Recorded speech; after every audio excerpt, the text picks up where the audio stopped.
Hello दोस्तों, स्वागत है आपका अपने YouTube चैनल द एग्जामिनर में। आज का टॉपिक हम लोग स्टार्ट करने चल रहे हैं आवेशित चालक की स्थितिज ऊर्जा।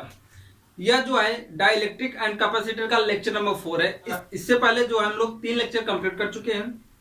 यह आज हम लोग लेक्चर नंबर 4 पर बात करेंगे, जिसमें हम लोग बात करेंगे आवेशित चालक की स्थितिज ऊर्जा क्या होती है, अर्थात potential energy of A charge conductor के बारे में बात करेंगे। तो आइए स्टार्ट करते हैं। स्थितिज ऊर्जा क्या होती है, तो सर्वप्रथम हम लोग बात करेंगे इसकी परिभाषा क्या होती है। तो परिभाषा देखिए, किसी चालक को आवेशित करने में हमें कुछ कार्य करना पड़ता है, यही कार्य चालक में क्या होती है, स्थितिज ऊर्जा के रूप में संचित हो जाती है। ये तो बात हुई परिभाषा की। अब समस्या यह है कि किसी चालक को आवेशित करने में कार्य करना पड़ता है। अगर यही पॉइंट आपको समझ में आ जाता है कि किसी चालक को आवेशित करने में कार्य करना पड़ता है, कार्य क्यों करना पड़ता है, तो ये परिभाषा हमको कंप्लीटली समझ में आ जाएगा। यहाँ पर जो है एक कंडक्टर मटेरियल मानते हैं, यहाँ पर यह जो है चालक माना गया है और यह एक इंसुलेटर मटेरियल पर टिका हुआ है, ठीक है। तो इससे बाहर यहाँ पर हम लोगों ने एक आवेश माना Q इक्वल टू यानी Q इक्वल टू यानी माना कि संपूर्ण चार्ज क्या है, यहाँ पर Q है, माना संपूर्ण चार्ज Q है जो 1 2 3 4 5 एंड 6 जो है 6 इलेक्ट्रॉन से मिलकर बना हुआ है। ओके, तो अब देखिए ध्यान से समझिएगा, जब एक इलेक्ट्रॉन यहां पर जाएगा, एक इलेक्ट्रॉन यहां चलकर इस कंडक्टर मटेरियल में डाला जाएगा, अर्थात इलेक्ट्रॉन चलकर इस कंडक्टर मटेरियल के पास पहुंचा, तो यहां पहले से कोई आवेशित चार्ज जो था नहीं था, अर्थात कोई इलेक्ट्रॉन नहीं था, कोई इलेक्ट्रॉन नहीं था। तो यहाँ पर आकर्षण या प्रतिकर्षण का कोई जो है आकर्षण या प्रतिकर्षण का कोई कारण नहीं उत्पन्न हुआ, अर्थात यहाँ पर ना तो आकर्षण बल लगेगा और ना ही प्रतिकर्षण बल लगेगा, जिसके कारण यह इलेक्ट्रॉन चलकर यहाँ पर क्या हो गया, आ गया है। अब एक इलेक्ट्रॉन आ गया, लेकिन इससे पहले यहाँ पर बात किया जाए तो इस चालक की जो वैद्युत विभव था वो क्या था, 0 था। लेकिन जैसे इलेक्ट्रॉन आएगा इसका विभव बढ़कर कुछ न कुछ विभव हो जाएगा। अब इसी प्रकार से जब दूसरा इलेक्ट्रॉन आएगा, देखिए जब दूसरा इलेक्ट्रॉन यहाँ चलकर यहाँ पर आएगा, जैसे ही इसके इलेक्ट्रिक फील्ड में आएगा, इस जो है आवेश के इलेक्ट्रिक फील्ड में आएगा, इस इलेक्ट्रॉन के इलेक्ट्रिक फील्ड में आएगा, तो ये क्या करेगा, ये भी इलेक्ट्रॉन है और ये भी जब यहाँ पर इलेक्ट्रॉन आएगा तो ये क्या करेगा, प्रतिकर्षण बल का अनुभव करेगा। देखिए दोस्तों, एक वीडियो क्लिप के माध्यम से हम लोग इसे देख सकते हैं। यहाँ पर एक अनावेशी चालक जो है रखा हुआ है, उस साइड से वहां पर एक इलेक्ट्रॉन पहले आता है, तो वहां पर कोई चार्ज ना होने के कारण, कोई भी आवेश ना होने के कारण तो आकर्षण या प्रतिकर्षण बल उत्पन्न नहीं होता, जिसके कारण वो क्या हो जाता है, उसमें स्टोर हो जाता है। और फिर उसके बाद जो है जब दूसरा इलेक्ट्रॉन आता है तो पहले इलेक्ट्रॉन की उपस्थिति होने के कारण प्रतिकर्षण बल कार्य करता है। तो देखिए कैसे वो क्या हो जाता है, रिपल होकर चला जाता है। लेकिन हमें क्या करना है, चालक को जब आवेशित करना है तो उस इलेक्ट्रॉन को हमें चालक के अंदर ले जाना पड़ेगा। तो जब ले जाते हैं तो हमें एक बल लगाना पड़ता है। देखिए बल लगाकर अंदर की ओर क्या आता है, इलेक्ट्रॉन आता है। तो बल लगाकर बल की दिशा में अगर हम लोग विस्थापन करते हैं तो हमें क्या करना पड़ता है, कार्य करना पड़ता है, और वही कार्य चालक में क्या हो जाता है, स्थितिज ऊर्जा के रूप में स्टोर हो जाता है। तो यही बात यहाँ पर हम लोग इस डायग्राम के माध्यम से देखेंगे। हम लोग एनिमेटेड वीडियो के माध्यम से समझ चुके हैं। आइए हम लोग यहाँ पर बात करते हैं। अब यही इलेक्ट्रॉन जब यहाँ पर गया होगा, प्रतिकर्षण बल का अनुभव किया होगा, तो यहाँ पर हम लोग एक फोर्स लगाकर इसको जब अंदर करेंगे तो यहाँ पर एक इलेक्ट्रॉन आ जाएगा। लेकिन हमको यहाँ से यहाँ तक लाने में हमें कार्य करना पड़ा, और यही कार्य चालक में क्या हो जाता है, स्थितिज ऊर्जा के रूप में संचित हो जाती है। अब धीरे धीरे सारे इलेक्ट्रॉन जो है इसी प्रकार से आएंगे, तो हमें कार्य करना पड़ेगा, कुछ न कुछ हर बार ज्यादा ही कार्य करना पड़ेगा। तो यहाँ पर देखिए ऐसे इलेक्ट्रॉन सारे आ गए, तो सारे इलेक्ट्रॉन यहाँ पर क्या कर दिए जाएंगे, फील कर दिए जाएंगे। तो सारे इलेक्ट्रॉन यहाँ पर क्या हो जाएंगे, फील हो जाएंगे। सारे इलेक्ट्रॉन क्या हो गए, यहाँ पर फील हो गए। तो अब इसका पोटेंशियल बढ़कर क्या हो गया, V हो गया। अब इसका पोटेंशियल बढ़कर V हो गया। तो देखिए, तो अब बात हुई कि यहाँ पर चार्ज कितना दिया गया, तो इसको चार्ज, इस आवेश को दिया गया Q, और वो भी छोटे छोटे आवेश के भागों में बांट करके दिया गया है। जिससे पहले इसका विभव कितना था, जब कोई चार्ज इसको नहीं दिया गया तो विभव इसका 0 था, अर्थात अनावेशित था।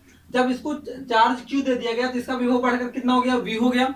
तो बात ये आती है कि इसके विभव में परिवर्तन कितना हुआ, तो इसके लिए हम लोग क्या ज्ञात करते हैं, औसत विभव निकालते हैं। क्या निकालते हैं, औसत विभव। तो देखिए यहाँ पर हम लोग इसी बात स्टेटमेंट को लिखेंगे, यदि चालक पर पहले कोई विभव नहीं था, कोई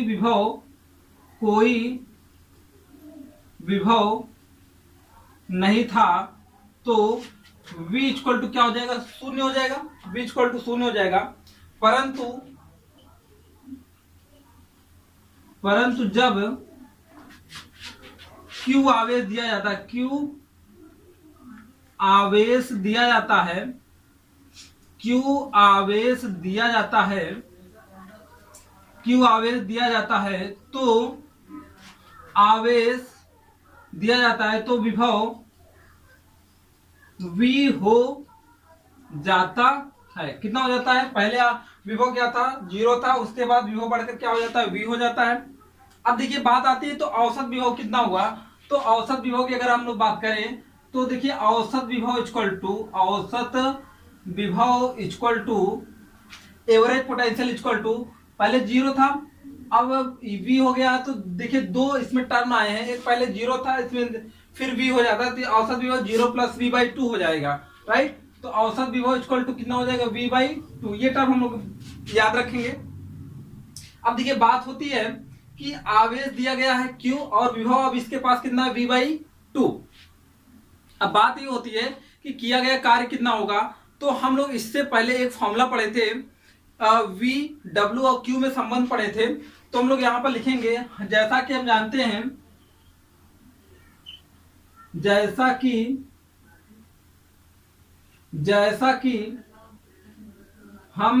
हैं कि देखिए एक सिंपल सा फॉर्मूला आप लोग जाने होंगे, v equal to W upon Q, अर्थात हमें कार्य निकालना है तो क्या करना पड़ेगा, v इंटू क्यू। लेकिन यहाँ पर ध्यान देना, आवेश जो है विभव हमारा यहाँ पर साधारण विभव नहीं है, अब कैसा विभव है, औसत विभव है, तो इसी जो है फॉर्मूले को हम लोग बना देंगे, किया गया कार्य इक्वल टू औसत विभव इंटू आवेश। तो यहाँ पर देखिए फॉर्मूला ये बन जाएगा, किया गया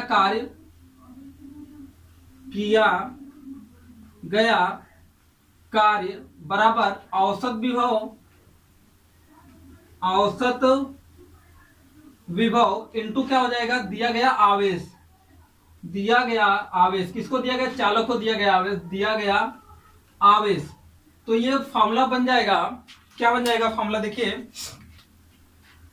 किया गया कार्य कितना है, W मान लेते हैं, किया गया कार्य कितना है W, औसत विभव क्या है, v/2 इंटू क्या है, यहां पर दिया गया आवेश कितना है, Q।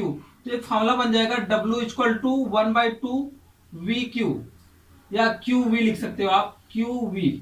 तो यह फॉर्मूला हो जाता है जिसे हम लोग न्यूमेरिकल लगाने में हम लोग इसका यूज करेंगे। अर्थात हम लोग ये भी कह सकते हैं कि चालक को जब आवेशित करना होगा तो अगर Q आवेश दिया जाता है तो हमें कार्य कितना करना पड़ेगा, 1/2 Q इंटू V के बराबर कार्य करना पड़ेगा, राइट।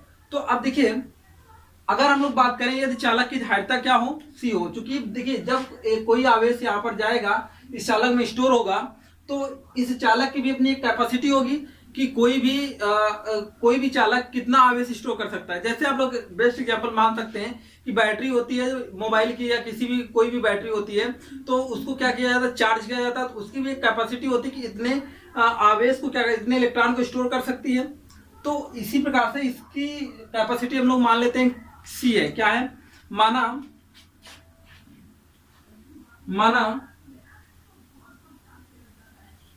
चालक की धारिता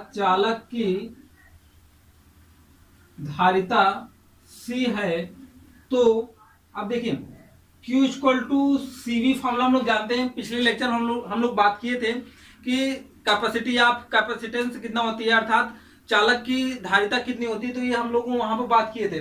तो Q के स्थान पर यहाँ पर क्या रखा जा सकता है, CV रखा जा सकता है, क्या रखा जा सकता है, CV रखा जा सकता है। तो यहाँ पर ये फॉर्मूला इस रूप में बन जाएगा, देखिए W equal to half CV square, क्या हो जाएगा, W equal to half CV square, अर्थात ये भी इतना हमको कार्य करना पड़ेगा। अर्थात हम लोग कह सकते हैं कि जब हमको चालक की धारिता ज्ञात हो और उस पर विभव पता हो तो किया गया कार्य कितना होगा, इतना होगा। और ध्यान देना यही कार्य आगे चलकर किसमें संचित हो जाएगा, स्थितिज ऊर्जा के रूप में संचित हो जाएगा, जिसे हम लोग यू से डिनोट करते हैं। तो देखिए इसी फॉर्मूले को हम लोग एक और रूप में लिख सकते हैं। तो देखिएगा कैसे हम लोग लिख पाएंगे। और ध्यान देना जितनी बातें हम यहाँ पर समझाएं सारी बातें यहाँ पर लिख दिया गया है, आप इसे नोट्स में जो है बाकायदा लिख लेंगे। आइए हम लोग बात करते हैं थोड़ा सा जो है कि इसे हम लोग V इक्वल टू क्यू पान सी भी लिख सकते हैं और ये वैल्यू यहाँ पर पुट करेंगे। तो देखिए अगर हम इस Q इक्वल टू CV को जो है ऐसा लिख पाए, V equal to Q upon C, क्या लिख पाए, V equal to Q upon C. तो यहां पर V इक्वल टू जो वैल्यू है V equal to Q upon C, V के स्थान पर रख देंगे तो देखिए क्या आएगा, तो W equal to half, Q तो है ही, V के स्थान पर क्यू अपान सी रख देंगे तो W इक्वल टू एक फॉर्मूला आ जाएगा हाफ क्यू स्क्वायर अपान सी आ जाएगा। क्या आ जाएगा, क्यू स्क्वायर अपान सी आ जाएगा। अब ध्यान देना ये भी किया गया कार्य है और ये भी किया गया कार्य है और ये भी किया गया कार्य, यही तीनों कार्य मतलब हम लोग कह सकते हैं यही कार्य चालक में स्थितिज ऊर्जा के रूप में संचित हो जाएगा। तो लिखेंगे यही कार्य चालक में किसमें स्टोर हो जाएगा, स्थितिज ऊर्जा के रूप में, स्थितिज ऊर्जा के रूप में स्टोर या संचित हो जाएगा। क्या हो जाएगा, संचित हो जाएगा। क्या हो जाएगा, संचित हो जाएगा। अब ध्यान देना स्थितिज ऊर्जा को किससे डिनोट किया जाता है, यू से डिनोट किया जाता है। तो हम लोग बात कर सकते हैं यू इक्वल टू, क्या बात करेंगे, यू इक्वल टू देखिए लिख सकते हैं यही कार्य अर्थात W हो जाएगा, U इक्वल टू W या W इक्वल टू U हो जाएगा। जैसा कि हम लोग जानते हैं कार्य को ऊर्जा में, ऊर्जा को कार्य में बदला जा सकता है। तो देखिए जहां पर W था वहां पर क्या लिख सकते हैं, U लिख सकते हैं अर्थात U मतलब स्थितिज ऊर्जा। तो क्या हो जाएगा हाफ QV, या इसी को लिखा जा सकता है क्या, हाफ CV स्क्वायर, या इसी को लिखा जा सकता है क्यू स्क्वायर अपान, या ऐसा लिख सकते हैं हाफ क्यू स्क्वायर अपान सी। ये तीनों एक साथ फॉर्मूले हम लोग कंबाइन कर लिए। इससे हम लोग क्या लगा पाएंगे, न्यूमेरिकल जो है आपके किताब में दिए गए हैं वो यहाँ से बहुत सारे न्यूमेरिकल सॉल्व हो जाएंगे, ठीक है। और इसका उपयोग हम लोग आगे लेक्चर में करेंगे भी। जैसे हम लोग क्या करेंगे कि किसी चालक में एक उच्च विभव पर चालक रहेगा, अगले लेक्चर में लेक्चर नंबर 5 में हम लोग बात करेंगे कि एक उच्च चालक रहेगा एक निम्न चालक रहेगा, दोनों को जब कंबाइन करेंगे तो कॉमन पोटेंशियल वहां पर निकालने के में इनका हम लोग क्या करेंगे, यूज करेंगे। तो दोस्तों आज के लेक्चर में बस इतना ही। मैं आशा करता हूँ कि आपको लेक्चर पसंद आ रहे होंगे।